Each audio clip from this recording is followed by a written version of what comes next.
Today, I want to share something with you listeners that I recently experienced myself. I was sharing with you about how I was seeing a guy for a few weeks, and and then it ended. And it ended because I exposed his game. Now, I never really talked to him about it, but I'm going to share what I saw and my observations, what I felt, and what what was happening, so that if you see some similar things going on in a new dating relationship that you're involved in, you can recognize what's going on and get yourself out of that situation as quickly as possible. So what I want to talk about is what's called narcissistic. Um, well, it's another aspect of narcissistic manipulation and emotional abuse, is this series that we're doing. But I think the most important thing to remember before I even really get into this is that you are going to feel certain things. You're going to think certain things, and he's going to want you to think and feel those things. But you have to stay focused on the fact that a man who really respects you and values you and cares about you will not do these things to you. So that's the number one thing you have to get in your head and get really straight. Because so many women will get caught up and start making excuses for this behavior, buy into their BS and lines.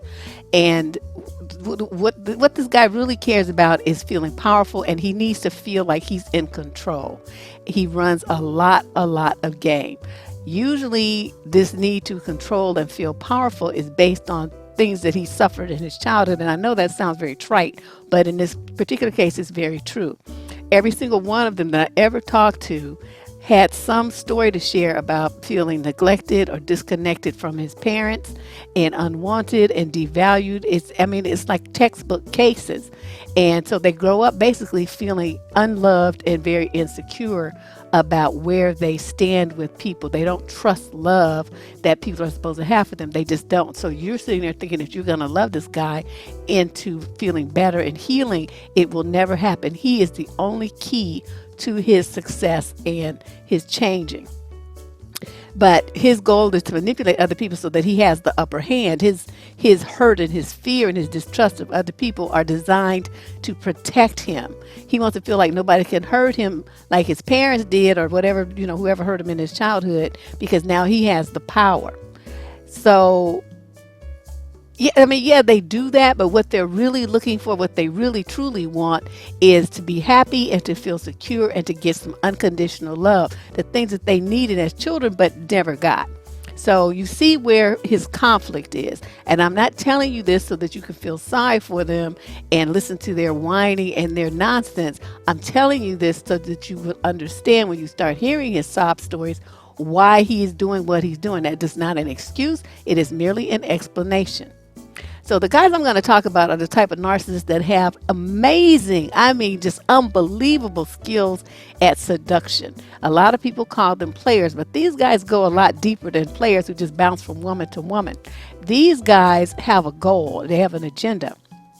And with a few words and some smiles, he can have you believe that he's all kinds of ways into you so that you give him your whole heart. You focus solely on him. He's going to hammer away at you with future talk. Some stories about how you could be together, you could live together, you could be married, you could have happy family, you could be old together, all this stuff, all this future talk, trips, all this stuff. He's going to hit you with what I call fairy godfather talk, which is where all your dreams magically come true if you're with him, and all these happily ever after dreams that a lot of women have. These guys are basically master manipulators, and they have game, like I said, that's out of this world. Their sole goal in life is to have as much power and influence over other people, typically women, as possible, while they risk as little of themselves as they can. And they're also very good at covering their tracks, so it's difficult to catch them doing anything. You're suspicious, you have a gut feeling, but he's going to always have some excuse why he was doing what he did, and I'll be going into that a little bit later. Some of them actually have aliases, fake names. They have disguises up the yin-yang, people that they pretend to be and say they are and all stuff. And sometimes it makes me wonder, after they do this for so many years, do they even know who they are anymore? You're living your life as an actor. Every single interaction you have with somebody, you're fake. You're putting on a front. Where is you in that picture? So that's always something that's been kind of curious to me. So you guys should understand. A lot of you think, well, he didn't mean it. He was just this. He was that. These dudes usually they have a very high IQ. I'm not saying they're necessarily in the genius level, but they definitely are above average in intelligence, and they're always at least 3 steps ahead of you. So you have to be like a serious game player yourself to see them coming and to know, what's going on. Another thing I think that, one way that they really get, the way that they get women who are very intelligent and who do know game is that they are, because they're so intelligent, they come at you with things that are intellectually stimulating. They read a lot of books. Some of them have traveled a lot of places. They've done things. They know people. They go places. They do things. They always have a unique viewpoint or something to talk about that makes them very intriguing and exciting to be around. They keep up with politics. I mean, their minds are always active, so you'll never be bored with them. And that is one thing that women, some women are attracted to. Because their lives are, not necessarily that exciting themselves. These dudes will talk like nonstop. I don't know if you've ever noticed that. They will rattle off hilarious stories, interesting stories.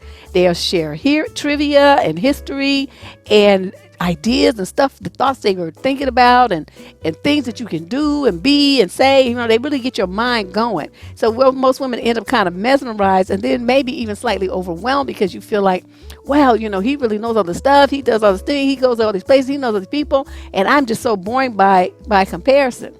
But he's not thinking about that. He's just getting his fuel from you, admiring him.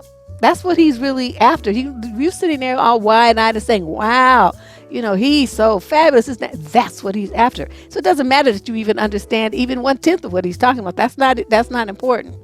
But you got to stay focused on the fact that all the time while he is like jollying you along, he's looking at you real hard. You're flattered because you think, oh, he's really into me. He's just staring at me, this and that. What he's really doing is analyzing your response to the things that he says and the things that he does. Because what he's trying to do is figure out how far down this narc road he can take you and how valuable you're going to be to him long term as a source for narc food.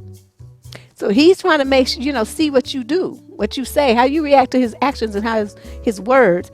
And ultimately, though, his goal is just to use you for whatever he's going to get out of you. So he comes in the door, right? His seduction script is tight. He starts running that soulmate game, I'm perfect for you script. And then he flips things. So right when you're like a fish on the hook, or you let him think that you are, he's going to start with this uncertainty. You're going to start feeling all kinds of, as they say, you're going to get in your feelings. He's going to create an environment of uncertainty, frustration, anxiety. You're going to start doubting yourself. He's going to make you feel confused and frustrated because he's going to go hot, then cold. A video I recently did, I'll try to remember to link to it here. And then he gives to you, but then he takes away. So what he's doing is using every game that he can think of to make himself come out on top and not feel vulnerable. He is terrified of being hurt. That's what it is. So now let me talk about this intermittent reward system in relationships and how they use this. If you have been a student of psychology at any form, high school or college, I'm sure you heard about the experiments with dogs that Russian researcher named Pavlov did. For some reason, he was studying saliva production in dogs, and so he would train them with food, and so they became to associate him with the food. So after a while they would salivate. Once he just entered the room, he didn't even have to have any food. The dogs would have that response. Okay, everybody thought, okay, well, that was kind of weird. What do you want to measure saliva for? What were you going for? But let's move on from that. After that came this guy named Skinner, and he expanded, B.F. Skinner, he expanded on Pavlov's theories about intermittent conditioning, what is called classical conditioning, because he gave the dogs, they got a reward every time he came in the room. Okay, so that's called classical conditioning. Okay, so then Skinner comes along and he developed this theory of what's called operant conditioning, which is the belief that learning is modified by consequences. That the person who's trying to, the person who's the research subject, the learner, is motivated by reinforcement and punishment. Okay, so he added the punishment aspect in where Pavlov did not.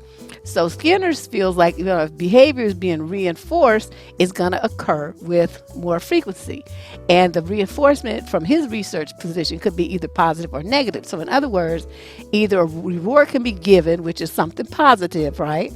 Or you can get the adverse stimulus, which is the negative, like a punishment. In some cases, in these experiments, it was a shock. Either way, the result is the same. The desired behavior increases. Okay, so how he did this was, he had these rats, right? Dude was just, he dogged out. I'm not really down with the animal thing, but let's just talk about it because this is what he did. Okay, so he has these little rats, and he's, gives them the food if they press this lever, right? So they press the little lever, and the little rat food snack treat jumps out, and they snack, they have a little snack. And, but then he started doing it, so they didn't get it every time. They didn't get a reward every time. So they're pressing the lever, right, and they're expecting the snack to come out. Well, it changed, maybe every other time, or every third time, or every fifth time. It didn't matter what he changed it to. The rats would keep pressing the little button, the little lever, to try to get that treat, and they would keep pressing it to the point where their little paws were bloody, or they died of starvation because he never gave them one. That's the part that I thought was really kind of messed up. But that's what this kind of intermittent reinforcement will do. It trains you to keep trying to get the reward. So for women in a relationship, this kind of behavior from these guys, it creates the number one way for them to manipulate you, because you don't get a reward for them every time that you try to see them, every time you want to be with them, every time you are with them. Sometimes they're cold and cruel and distracted or whatever. But by doing it this way, by responding to you sometimes or not at all, you keep trying, and that's what they're after. They want to feel like they're desired and that you're chasing after them. And it starts kind of slow, right? Because first the relationship is just on hit. He's just Mr. Johnny on the spot. He's just all attentive and everything. And then suddenly you notice, wait a minute, I haven't heard from dude for a day or two. So you text him, right? And he turns up, the text doesn't come, the response doesn't come real quick, may not come at all. You leave a message, may not call you back the next day or even 2 days later. You may not, then he stretches it out, right? He may not hear from dude for a week. And he's like, what is this? And so then you notice he used to hold your hand everywhere you two went. But now he keeps them in his pockets. And you catch him eyeing other women, but he denies it. He doesn't want to sleep with you because he says he's too tired or he's too busy or he's got to work. And then he'll disappear with no explanation for days and sometimes, even weeks at a time, giving you the silent treatment. Then he'll come back, just like nothing ever happened, or he'll ask you what happened to you and why you didn't contact him. I'm like, what? And a lot of these guys, they'll very subtly hit you with these snide remarks and these sneaky criticisms and underhanded attacks. They discount your talents, your interests, your weight, your age, your musical taste, the way you dance, the clothes you wear, your thoughts, your opinions. He starts comparing you to other people where at first you came out on top, and now somehow these other folks are better than you. And they flip things around that they do onto you, so it puts you on the defensive. So you have to say, no, that wasn't me, that was you. And they try to frustrate you, and they provoke women into emotional meltdowns and rages. And then they look at you all smug and claim that you're crazy, something's wrong with you, and you need to stop being so emotional. And then some magic happens, because every time after they do this, they go right back to being the loving and attentive and the romantic and the fun person that you trusted enough to fall for. So as you see, that's the intermittent reward. First they're gone, and then they're back, and they just, loving you just like before. All attentive, giving you gifts, all kind of stuff. And one thing that I noticed with the guy that I was dealing with is he was very bold. A lot of them will try to observe your behavior, because they're trying to find out what your weakness is. He just straight up asked me. Now, I gave him an answer that was, a pretty good one, but it wasn't the true answer. But it was one that I basically, it was a test answer, because I wanted to see what he was going to do with the information that I gave him. And sure enough, he failed my test. But what he asked me was what was I most afraid of? What was I most afraid of? What, was I born yesterday? You think I'm gonna really tell you that? So I told him something that sounded reasonable, which is that I'm afraid that I was going to be married to somebody and that they would die again, right? Which would be a normal concern for somebody who went through what I went through. But is that my number one fear? No, it is not.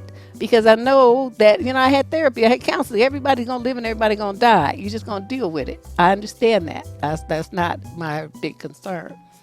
But I'm never going to tell him what that is because it just wasn't time. It wasn't time to do that. So I gave him that answer just to see what he was going to do. And sure enough, he used that, what in his mind is a fear of abandonment, to try to use it against me. So I just watched him. I was like, well, you failed my test, so I'm out of here.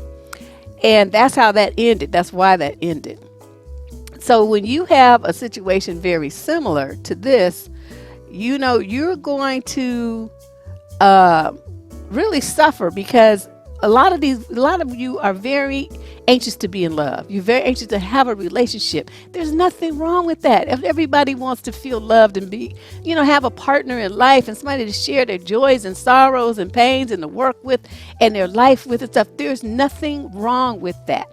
The problem is when you run into one of these kind of dudes, he's never going to be that dude. He's never going to be that guy. He's going to always use games to subtly and gradually create an atmosphere where you're complying with what he wants you to do. Well, he manipulates you into giving him what he wants while he gives you as little as possible. And if you stay with these guys, this is basic emotional abuse because he's got you in a position where you're jumping around trying to figure out what you did wrong and what you said and why he won't talk to you and why he won't text you and all this stuff because you are terrified of losing the relationship that you think you have. You don't really have it. It's all game. It's all pretense.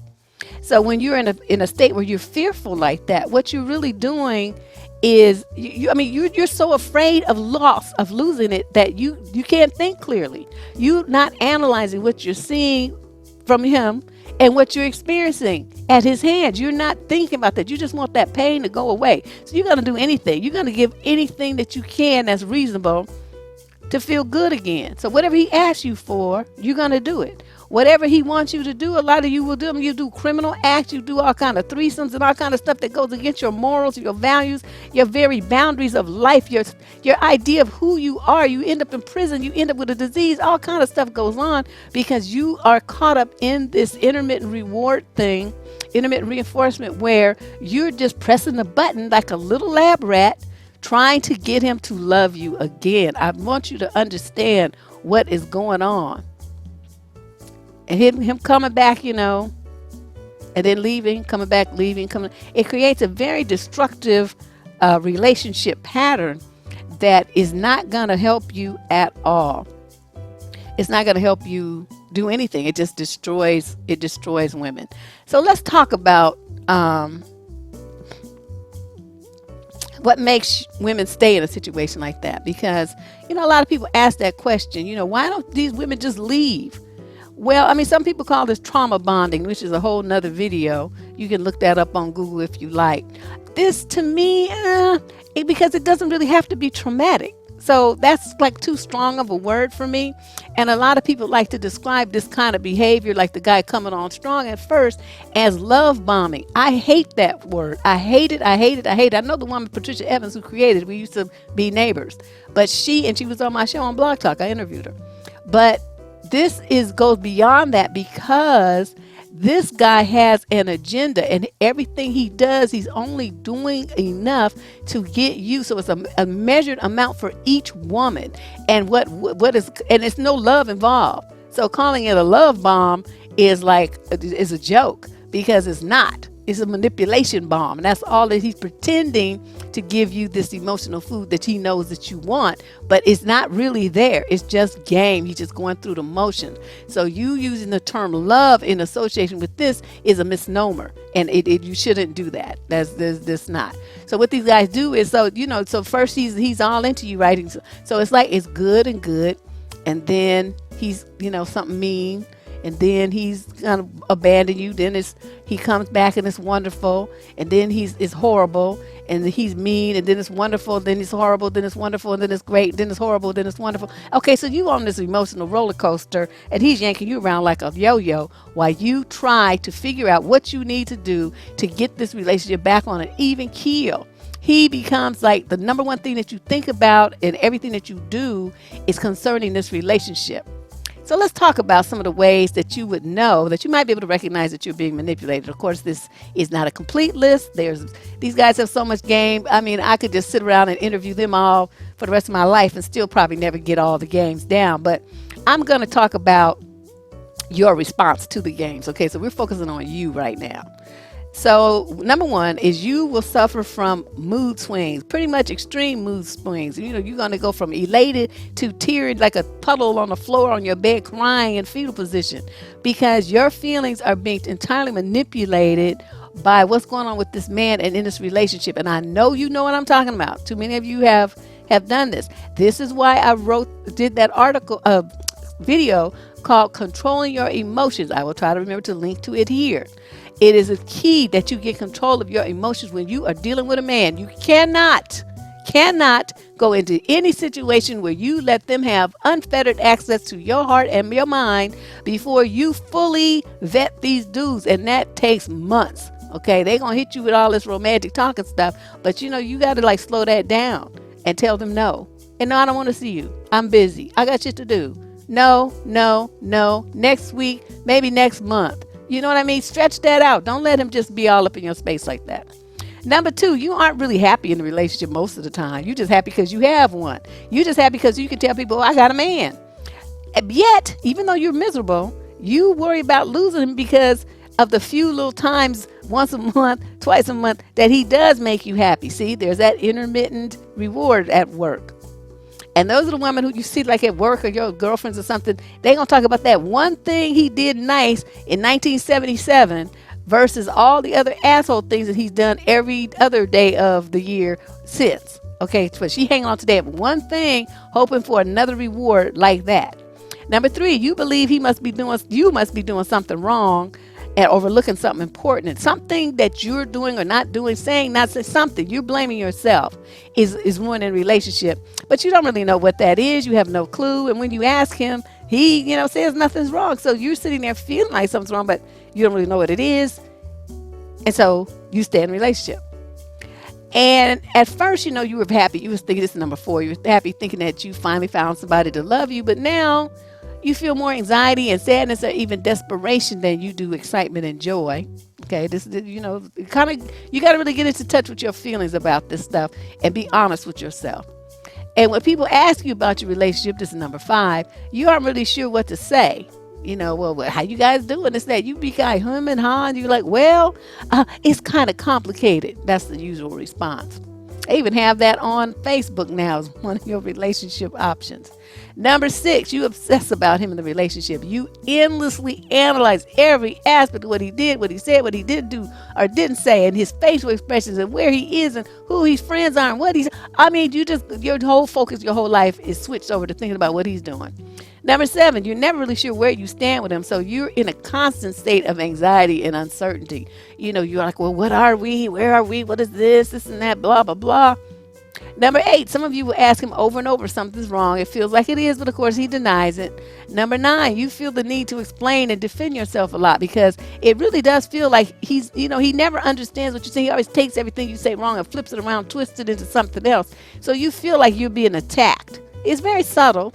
It's not overt, but you know it's not right.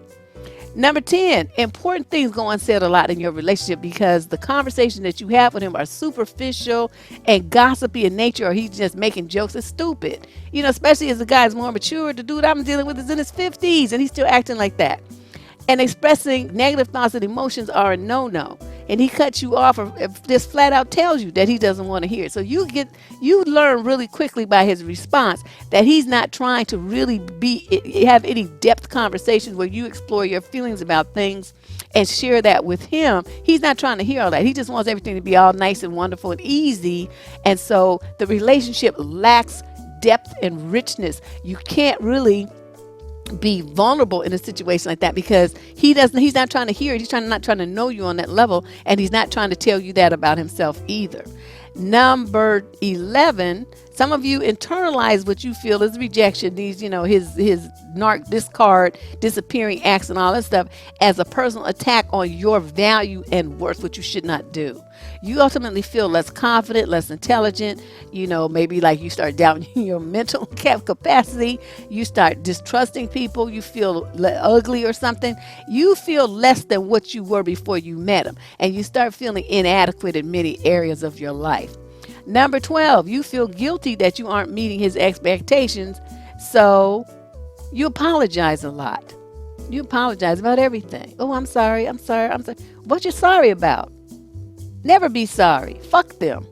Number 13, you carefully monitor your words, your actions, your emotional responses, because what you're trying to do is keep him from withdrawing his affection against you on that downstroke. The yo-yo where you up and then he's going to flip you down, right? You're trying to avoid that down. But at some point, all those suppressed emotions that you have are going to come out, and you're going to blow up, and you're going to go off in a way that you never have before. And then that's when he's just going to be sitting there looking at you, feeling all satisfied that he got that kind of emotional response out of you. That's why you never be angry at them. Don't even waste your time. What would be the point of being angry? This one, he asked me, was I angry? And I said, no, because I really wasn't. I was disgusted, disappointed, just like turned off, through, but angry? No, you're not getting that from me. That's too much emotions for you. And then the last one on my list is you may do things that you're not comfortable with that go with your boundaries, your family values, your personal morals to make him happy or keep him around or keep the relationship. We've not mentioned that one before. So what do you do if you want to avoid this kind of guy in the future? You can't avoid them completely, because you have to spend at least have some conversation with them so that I can identify them. So it's not like they walk around with a sign on their head, so you can just say, oh, look, you're one of those intermittent reward narcs that Deb was talking about. I'm going to stay away from you. It's not like that. So you're going to have to do your vetting. Okay, you're going to have to do a little work to make sure what side of the fence this guy falls on. So, these are the 5 things that I think you should be looking for. Number 1, you need to look for the traits and the foundational aspects of what constitutes a healthy relationship. That would be intimacy. Like I said, emotional, not physical. Emotional intimacy, where he's willing to bare his soul to you. Okay, you want commitment. You shouldn't be wondering what is this and what are we doing here. This should be like well known and established. You should look. The number 1 thing that these dudes don't do is be consistent. They are all over the damn place. Sometimes here, sometimes there, sometimes in, sometimes out. It just gets on your nerves. That's the thing I hate the most. And that is the number 1 trait that will tell you what you're dealing with. That's an intermittent reward type of dude. He's, if so inconsistent, is ridiculous. You're also looking for balance. You shouldn't be the one giving the most. You shouldn't be doing that. It should be balanced. There should be progression in the relationship, even if it's slow. It should be moving forward so that you can see the increase in time, attention, intimacy, trust, all these kind of things. Those things should be on a steady rise in the relationship. And you should have similar morals and values. You should love each other. You should care about each other. You should support and trust each other. And there should be a great deal of mutual respect. If any aspect of those things is missing in what you call your relationship, you on some bullshit and you need to get rid of him. Okay, now move on to number 2. This is my list of 5 things for you to think about that will help you avoid this kind of narc in the future. You guys got to stop ignoring the red flags you see. You warning bells going off, you see the red flags, and you just start making excuses. You overlook the things he says or does that make you feel some kind of way. And those kind of way varies. That's why I just put some kind of way. You ignore that. Well, he didn't mean it. But that's what I hear most. But no, there's no buts. He's not acting right. And so you need to do something about it. He's going to, is he going to change if you talk to him about it? Most of them don't, but I guess if you really like him and y'all been kicking it for a minute, it might be worth a conversation. But, be prepared for him to continue doing what he's doing because it meets his needs.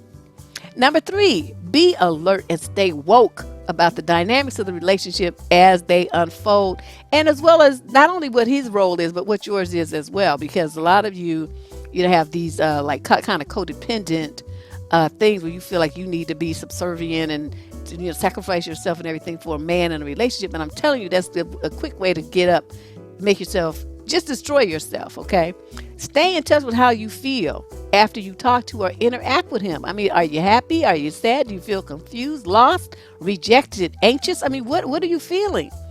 And if so, it's very easy for you to get caught up in his manipulative drama and to be taken on down the road to a serious hurt. Okay, you got to stay in touch with what you're feeling and do not deny what you are feeling. Don't ever tell yourself, well, I shouldn't think that, I shouldn't feel that. You're thinking and feeling it for a reason. Okay, tune into what that reason is. Come on now.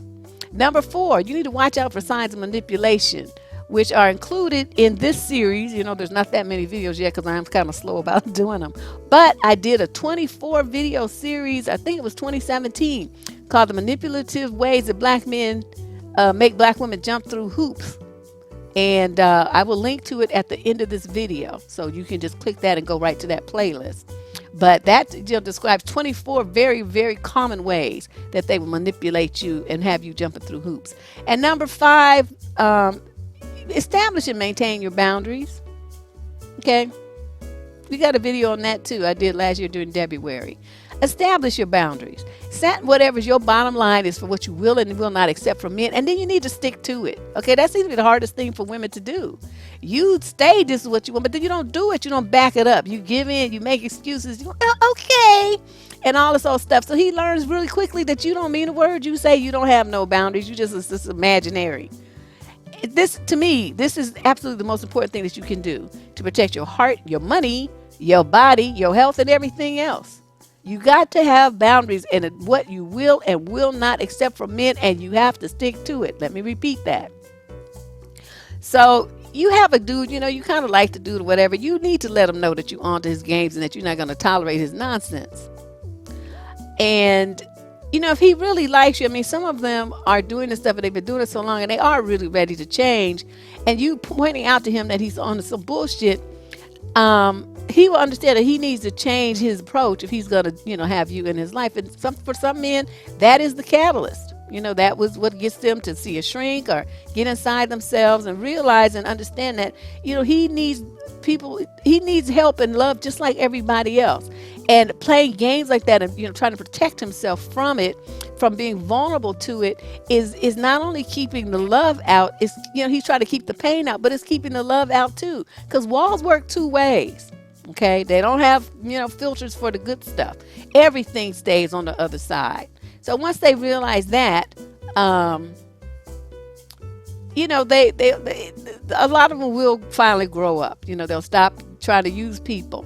And one of the things that's really, really interesting that I've seen a lot, when you see somebody who was, a narc and they were doing all this stuff because they were so scared of being hurt, and they heal themselves, they actually have a lot of power since they know how to, read people and get people to do things. If they turn that into something good, they become wonderful community leaders, people that, make a lot of positive change in the lives of other people. And then they can find that they can be realistically liked and adored and admired, all the stuff that they wanted for being who they are, not who they pretended to be. And it's like the light comes on.